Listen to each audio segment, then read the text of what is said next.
AdWords are kind of getting diminished a little bit because of, chat GPT, or we'll say AI. Where do you see this going? Clicks are just going down across the board. People are relying less on organic search results. They're the results. The competition now, or the race now, is how do we rank in the AI search results? Yelp reviews are something that's pushing up rankings in ChatGPT. One thing that is important to understand is that as technology evolves and as we move into this new age of AI, working with AI, understanding how to rank in it and just knows how to navigate it can really help your business in the long run, because an AI lead is worth 4 times more than a Google lead these days.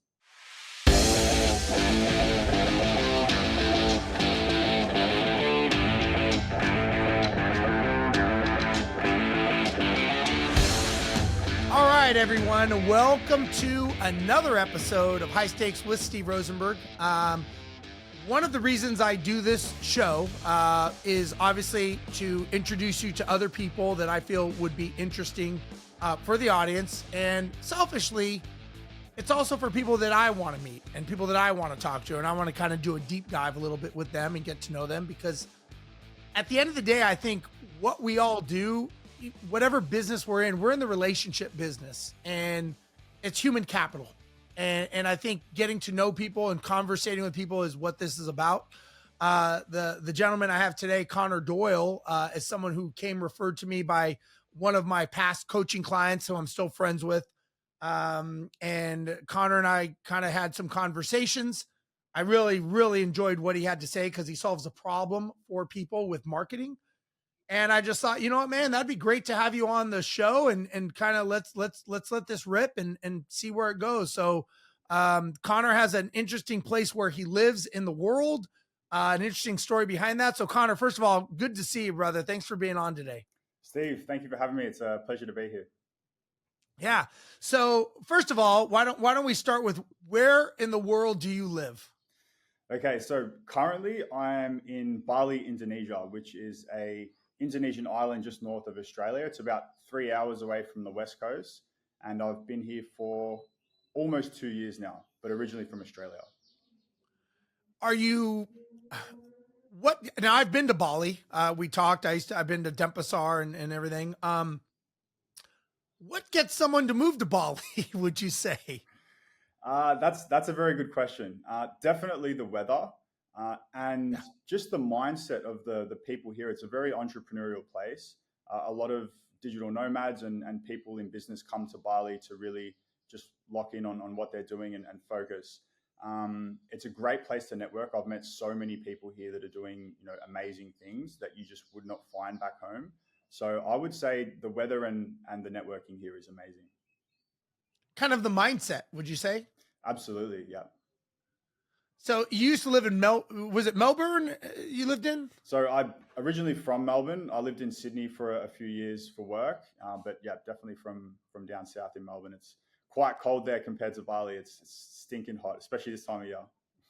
Yeah, yeah. I remember I've been, as we said, all over Australia, and it's. I used to think of Melbourne as the Seattle of kind of the United States, if you will, and down in Queensland and stuff, kind of more of the Florida area, and then it just keeps getting hotter as you get closer to the equator, where Bali is. Now you are in the marketing space. You market specifically to contractors. Is that correct? Yeah, correct. So I started off in websites, but now I'm also into ads, SEO, and just general marketing. Okay. And my understanding is obviously you do the US because that's where my client is. Is there a reason you deviated from like the Australian market? Is it just size, or what was the reason? It's a good question. So originally my corporate background was in law. So I went to university for 6 years, decided to pursue a career in that. And in my first year, actually, funnily enough, after coming to Bali for the first time, I decided to quit my job. And in between then and trying to work out what my next move was, I got a job in construction. And I noticed there was a gap in the market in Australia, at least, for contractors or business owners in the construction industry that just didn't have a strong online presence. I knew a lot of them were getting work through word of mouth, but not many had that strong online presence. So I decided to start doing websites for them. Started off in the Australian market, and I guess it naturally progressed into the American market as I wanted to jump into some bigger things.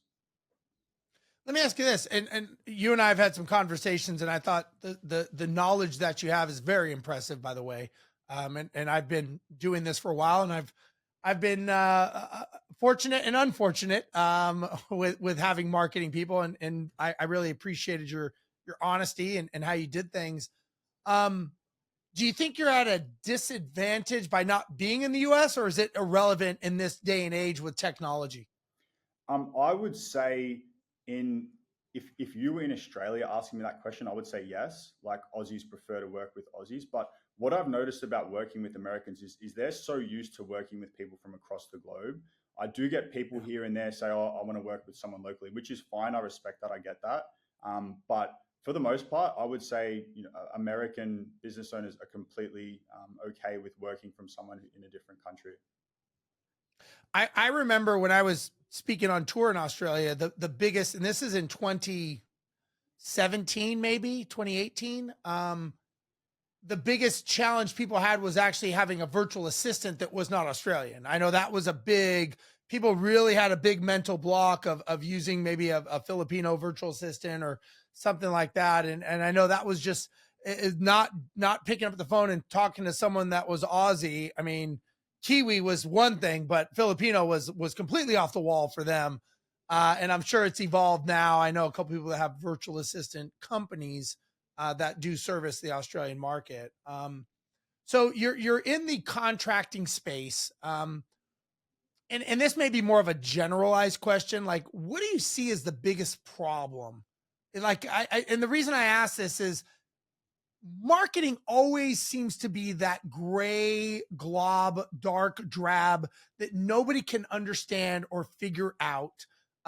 You can never seem to find someone, maybe they read a Hermosi book or they did something and now they're quote unquote a marketer. Why is it so difficult? Like, what is it that causes it to be so hard? Well, I think the difficulty with marketing, obviously for a business owner, it's not something that comes naturally to them. Like especially in the construction industry, they're good at doing the jobs. They're good at building teams, building systems, doing that kind of thing. But when it comes to marketing, it's a completely different field.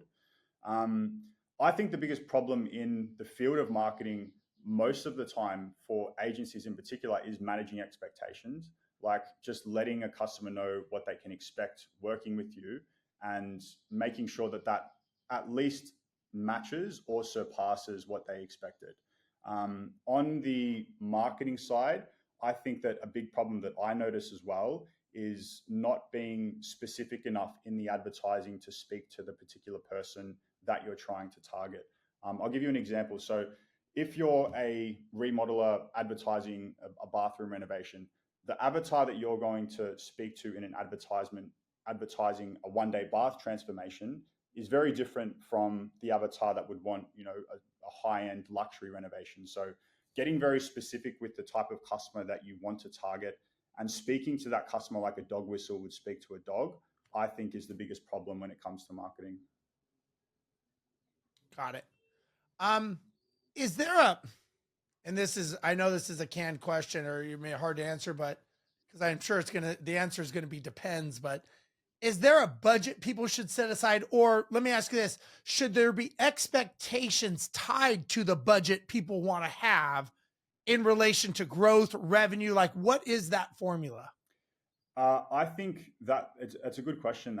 That formula really is not a one size fits all answer because when you're advertising, there's a lot of things that come into play when it comes to budget. Like if you're in Houston, Texas, that budget is going to be a lot higher because it's way more competitive. There's a lot more people advertising, so the cost per impression or the cost per click will be a lot higher naturally. But if you're advertising in some smaller town with 20,000 people, your budget will be lower. So it depends on like the competition, where you're advertising and what sort of type of ads you're running.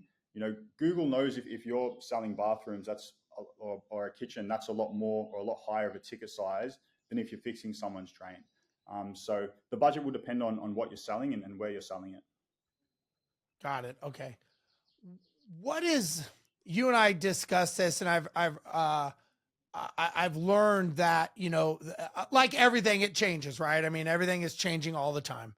I've heard the latest conversations that something that's changing now is AdWords are kind of getting diminished a little bit because of, chat GPT, or we'll say AI.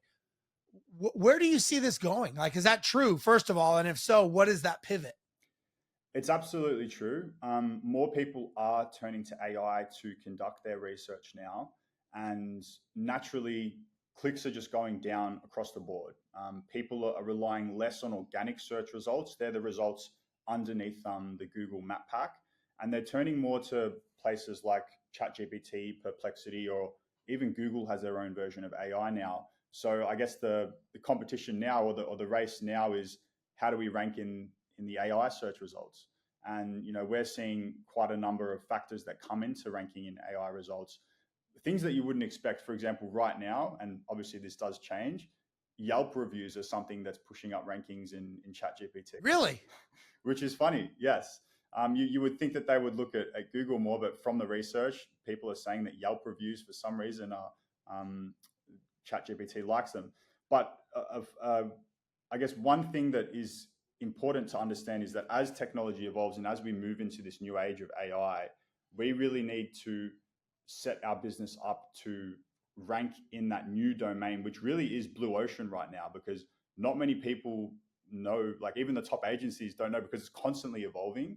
So just having someone who's at the forefront, that's working with AI, understanding how to rank in it, and just knows how to navigate it, can really help your business in the long run, because an AI lead is worth 4 times more than a Google lead these days. Really? Wow. Okay. So let me ask you this: when it comes to, right now Google, and then there's Google obviously makes a lot of money off of Google ads, right? And that's very, very prevalent. Do you see this going to AI selling space? Like, is that where this is going to go with advertisements, or? It's hard to say. I think AI right now, obviously, it's a subscription-based service where you pay to have premium features on the platform.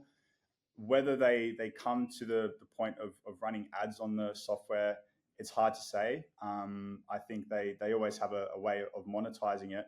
But when it comes to like AI and backlinks and SEO, I know this is probably quite technical for a lot of viewers, but what I can say now is that back in the day, one important ranking factor used to be, okay, I need to have a backlink from a high domain authority website, like a website that's really well known. For example, a blog on the best kitchen remodels in America. Like, let's just say that, for example. And now with AI, they're looking less at these high domain authority websites for like a trust factor, and they're looking more at things like local relevance. Okay, Yelp reviews, let's look at, are they in local directories? And really, they just want to answer questions for people searching for basic results in a language that they understand. So AI now is preferring websites that answer questions to search related inquiries that people would type into ChatGPT, like who's the best remodeler in New Jersey or something like that. Got it. Okay. So let me ask you this. This is my opinion. I'm just curious your thoughts. Like, so if I want to make a video, right? Pretty much nowadays, I mean, I don't have the skill set, but you can make a video without me even being in the video, and it's me talking. It's everything about me, overcoming objections, challenges. I can have a perfect video. I can have a perfect presentation. I can have a perfect email, which tells me that there's no, I hate to say this, but there's no skill set of me to be perfect. Like the playing field is getting leveled, of everyone is going to be perfect. Everyone's presentation will be perfect, videos, all those. I think that there will be more of a trust deficit because everyone is perfect, as opposed to you and I having a conversation in person going, this is not that. This is not that guy. So I think the people that are going, and you tell me if I'm wrong, the people that are going to be more successful are the authentic people that could actually have the conversation, go, okay, he is congruent with what he's saying. Do you agree with that? Or am I just old school and I'm way off? 100%. I think that is one of the biggest pillars that we look at when we're building a website is trust, because homeowners buy from, or they want to talk to contractors that they can trust. And the trust isn't just on the top of funnel conversion side of things. The website is where we convert them, but trust is how you pick up the phone, how you present yourself, how you show up to the appointment. As a marketer, my job is to book you the appointment. I can't book you the job. You have to call the lead, you have to build the relationship, you have to go there as well. So the contractors in my experience that do the best are not just having the best marketing system, they have the best sales system to go with it too. They know how to speak to their customers, to make them feel heard, and to help solve the problem that they want the solution for. So let me ask you this. Obviously, you're very well versed, and you and I have had a lot of conversations. What questions, if I was hiring a marketing agency, what questions should I ask that maybe people don't ask? You're kind of like, dude, you never asked me that, and you should. What are those that off the top of your head? I think the best question to ask is, what's my insurance policy if this doesn't work? If you design me a website and it doesn't work, do I get my money back? If we run these ads and it doesn't work, then what? So I think it's important to, from my perspective, when I work with people, I want to remove the risk of working with them. The same as I, recommend my clients to do when they're working with people, have guarantees in place so the customer feels safe to move ahead. Because, I 100%, I know that most contractors would rather not work with someone rather than get, a negative review online that other people can see. So I would say, what risk reversal questions can you ask the marketer to make sure that your money is being spent? And if it's not going to be spent to get the result that you want, what insurance mechanism is there in place to protect yourself? Yeah. And let me ask you this, what are some proper expectations that you're like, dude, this is real. This is the real world. This is, listen, I understand, I've heard the word test and measure more than I've ever thought I'd hear in my life. But I understand there is some to that right now. I have enough data that I don't know that I need to test and measure as much, just because I have a lot of backfill data to say, here's the data. We should be able to speed this up. I think everything in life is testing and measuring, tracking key performance indicators. But what is a realistic expectation of testing and measuring a strategy, a plan, those kinds of things? So it depends what we're talking about. I'll give websites for an example, and then I'll move to advertising. So when it comes to a website, if someone comes to me and says, hey, I want to get a website up, what can I expect? I'm going to say, okay, first of all, what's your Google business profile look like? Are you getting, a lot of potential clicks to your website? If they're starting from ground zero, after 3 months, they're not going to be so far ahead, because, we're competing with people that have had websites and done Google for potentially 20, 30 years. So it's really important that they understand that when we start, that this website is not going to get you leads straight away because we only just launched it. But, if you compare that to a contractor like Chris, for example, that I worked with, who had been in business for, I think, 25 or maybe 35 years now. And he already had a lot of organic traffic going to his website. I think he had around 300 to 500 clicks. I know as soon as we drop a new website that's faster, it loads better, there's more trust elements, it's easier to convert, he's going to see a result straight away because he already has that traffic. Because that's another thing that we need when it comes to website. I said trust before, but we also need traffic and we need conversion. So that's on the website side of things. With the ads, there's certain metrics that we look at when we're advertising to see if an ad is performing at its key level. I don't want to get into this too technically, but basically you look at the number of impressions, the click-through rate, all, and you make sure that they're within a range.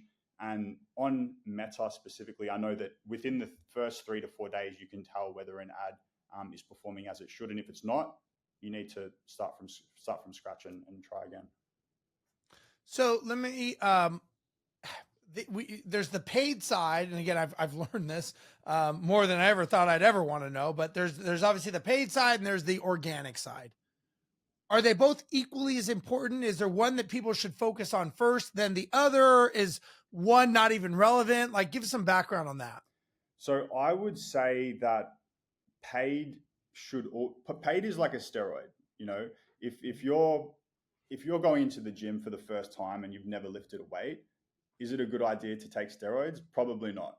If you're Probably not. a seasoned bodybuilder that's been doing it for 10 years and you want to compete, yeah, okay, maybe then is a good time to do it. Like, that's an extreme example, but organic is where you start. You know, you start with getting reviews, you start with building out service pages for your website and just doing what you can, because that is a slow snowballing compounding effect that will grow over time.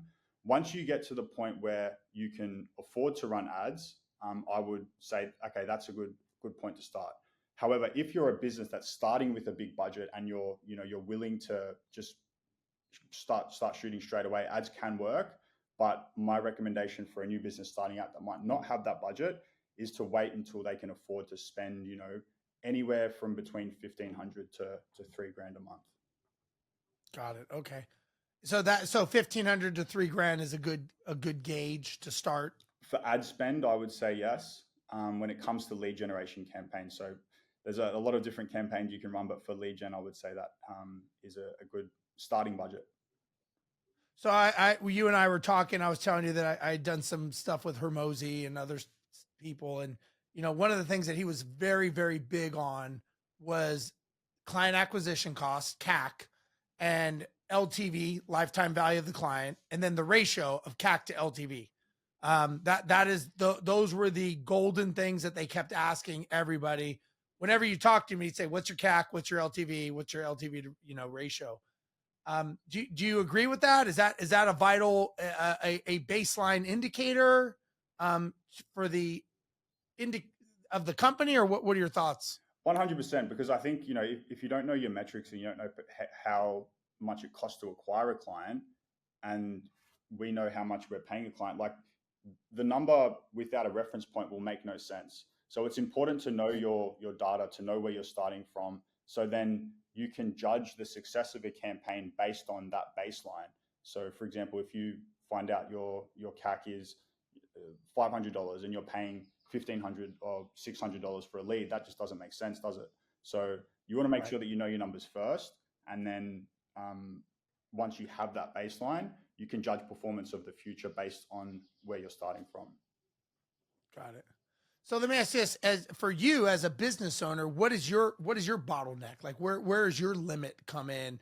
Or you have unlimited amount of ability to work with unlimited companies, or you're like, hey, I'm capped at 100, or what is that for you? So currently, I do not have an unlimited amount of ability.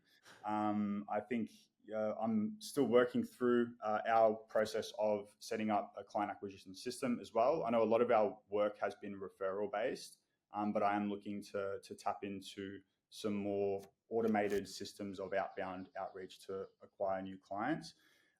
But that being said, I think as we continue to grow, like most businesses, you evolve, your systems improve, you get more efficient, Sure. build out teams, which I have done over the last couple of years. I'm not a developer. I've never touched a code before in my life, which is funny because I've got a team that does that, as I'm sure you would agree, Steve. Knowing people that know how to do things better than you is always better than learning how to do it yourself. Hey. Yeah. So let me, when it comes to you building this and everything you're doing, do you think having the law degree helped you, or do you think it hurt you with where you are today, or does it not matter at all? That's a good question. I think it's definitely helped me, but what I have learned as I've moved out of my legal career, and I actually learned this from Hormozy. He said that talk in a language that people can understand, because as a lawyer, they train you to talk at this like language level that sounds foreign to most people. And it's hard to connect with people when I'm speaking in, a difficult to understand way. I'm using like all these legal jargon or website jargon or SEO or backlinks, shit like that. I try and avoid it. So I try to, keep my language at a very basic level. When I'm writing emails or writing things, I say to ChatGPT, hey, rewrite this at an eighth grade level, and it really makes it easier to understand. So, yeah. Yeah. Let me ask you this: when you've obviously went from going to law school and going down that track to now being a digital nomad as an entrepreneur. Are there beliefs that you had when you were younger, growing up, that you thought success was that now is not true?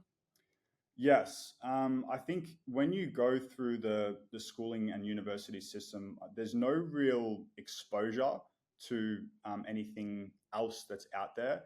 Most people that go to school want to go to university, and most people that want to go to university want to get a job. And it's kind of like I feel like I went down the wrong path, not because someone took me there, but just because I didn't see the other path until the age of 24 when I first came to Bali. So I think it's very important to travel and go see different parts of the world and just discover new things, because you never know what you might discover, and it could change the course of your life. Yeah, I agree. Let me ask you this then: if you didn't choose this path, where do you think you would be right now? Like in life, what would you be doing? Any guesses? Um, I would. I think I've always had an entrepreneurial spirit. I think I would have continued in my corporate career for a couple more years, and then I would be looking for my next thing. Simply because I need to build something. That's just something about myself. When I need to do something meaningful, and if I'm not having a purpose in someone else's business or my own business, I need to find something else. So it's really hard to say, but I would probably say still in corporate. So in the, going to uni and going down that path and then changing, um, is there a version of success now that you're chasing? Like, what is that version of you? Uh, that's a good question. So success for me is the ability to help people solve important problems. Like there's nothing more rewarding for me than when I see my client close a deal based on some work that I've done. The Yeah. excitement and fulfillment that comes from that is much more exciting than me closing a deal for myself. Simply Yeah. because I can see the fruits of my labor that someone else can enjoy. And that's the beauty of doing something like this, and something that I've really unexpectedly started to enjoy as things have progressed. Awesome. Like, and again, I know the lifestyle and I love it. And, everybody defines things differently. So for you, like, what does freedom mean to you today? And how is that different than what kind of freedom you were looking for back when I go back to being the attorney, being the lawyer, like, what is freedom? How would you define that today? Cause I would say you're probably living the ultimate freedom life, in my mind. Yeah, that's it's a funny one, that, because most people say the same thing. Most people from back home, I speak to them and they say, "Oh, you're living the dream." I am far from free right now, and that Sure. is purely just based on the fact that I haven't built the systems to release myself from my business. I'm still at the phase now where I am quite involved in my business, which is good for now. I'm putting in long hours, long days, making sure everything's as it should be.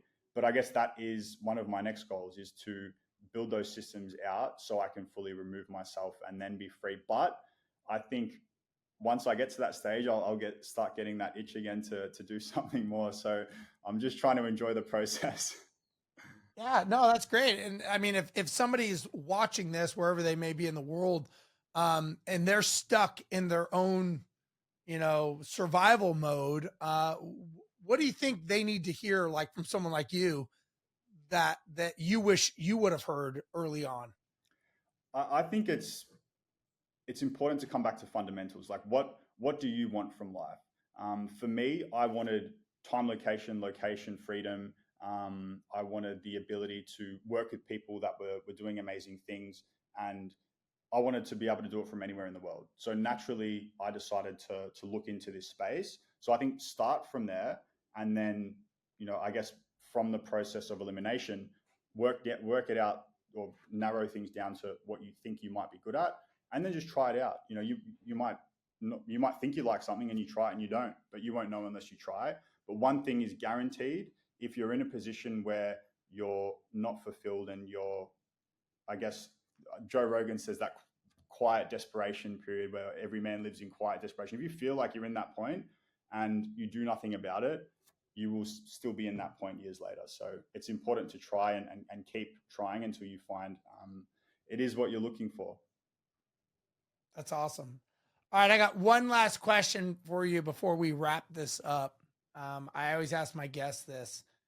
If you could have a beer, a wine, a whiskey with someone, dead or alive, who would you want to talk to? Ooh, that's a good one. I'll need a few seconds. Take your time.